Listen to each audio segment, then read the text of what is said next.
University of Houston did a longitudinal study that involved 3 separate studies quantifying the impact of what we refer to as derailing behaviors in the workplace, and I'll unpack this a little more for you. What we wanted to know, the premise of the study was, we were curious to know if behaviors occurring within the workplace that left people feeling disrespected could be tracked, quantified, and measured in a way to see what the impact was on a number of organizational metrics. What we found was the more prevalent derailing behaviors were, there was an impact on discretionary effort, which I'll define for you in a second. There was an impact on turnover.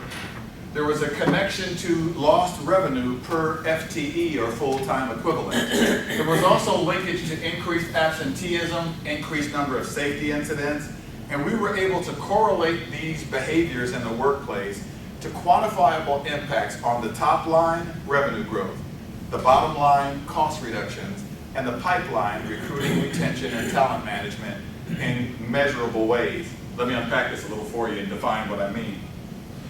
When I talk about derailing behaviors, let me define it for you. These are behaviors, whether intentional or not, that sabotage, undermines, or weakens an employee's commitment, passion, or willingness to conduct their responsibilities at their full potential.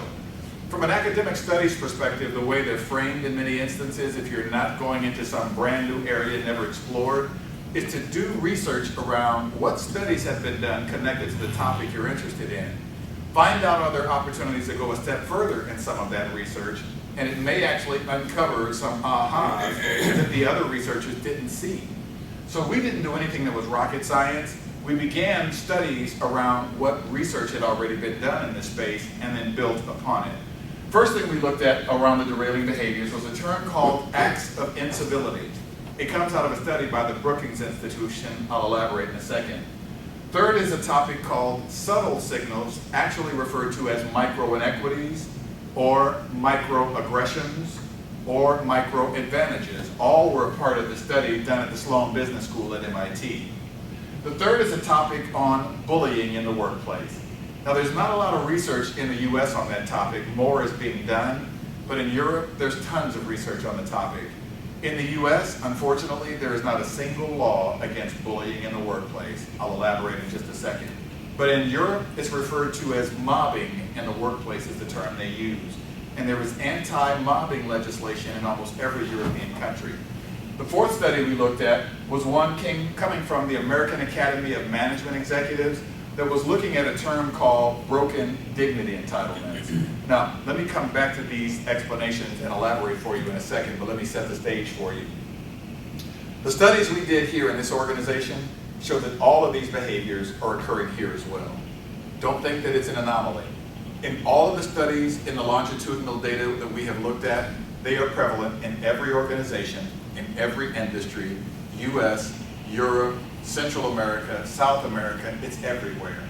And these behaviors are quantifiable in a way that we can connect it to dollars and cents. Let me give you a quick example.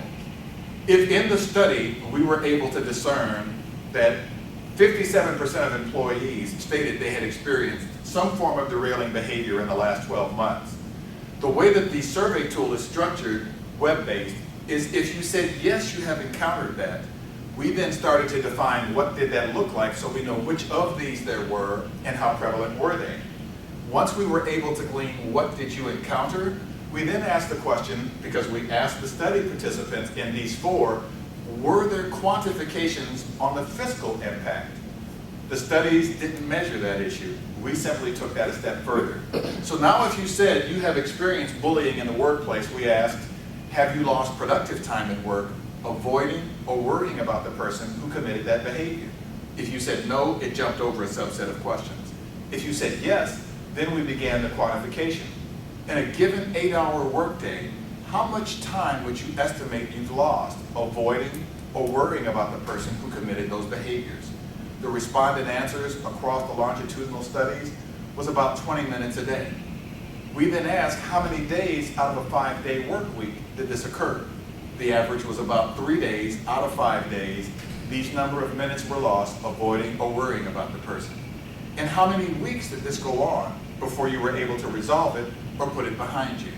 The average was 15 to 16 weeks this went on. Let me quantify it. I'll explain more in a second. One of them in particular that's resonant for me is this topic of bullying. One, we had no idea when we began this study just how prevalent the behavior was here in the US, but I have been through bullying in the workplace at my size. In another life, I worked in radio and television. I worked for a lady who was a 4'11" African-American woman who we called her the Black Widow because we were convinced she ate her young. There was no doubt in our mind about it. And it was the worst experience of my professional life. Every day I came into that workplace, I literally felt nauseous walking in the door.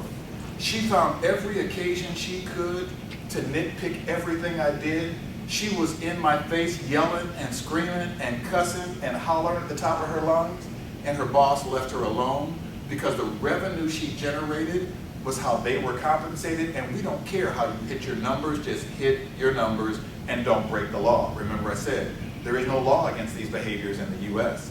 So for me, if this is my office and that was her office, and the conference room is on the other side of her, if Cheryl now calls me and says, meet me in the conference room, got a couple of things we need to talk about, I'm walking all the way around the building to get to that conference room. Because if I walk by her door, that's all it took for her to put a bullseye on you and go, hey, get your butt in here. Where are you going? I'm going over to the conference room for a meeting with Cheryl. Am I supposed to be in that meeting? You making decisions for me now? I don't know, I didn't call the meeting. She asked me to come. Oh, really? Tell her I said, why does she need you? Come over here. She's right next door, I'm sure she heard you. Did I ask you if she heard me? I said, tell her to come stick her head in here. Cheryl will come stick her head in. Cheryl, did you need Craig for anything? Who is this woman? Yeah, I do have a couple of things I want. Well, Craig, why are you standing here? If she said she needs you, you should be over there already.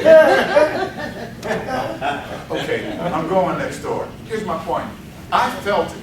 I knew what it was like. I knew how it changed my outlook on that job, and especially as a single parent. I now can quantify the impact of that. When you tell an executive, 57% of your people have encountered this, they go, wow, didn't know it was that bad. But when you say, and they've lost on average 20 hours of productivity connected to each incident, really? And when you take the total compensation, salary and associated benefits and overhead, and now bring that to a dollar point of what does 20% look like, and you now take revenue per full-time equivalent and drive that number down to what's the annualized revenue per employee, and how much are you losing during that 18 hours of lost productivity, and now you can come back to them and say, and oh, by the way, you've lost 200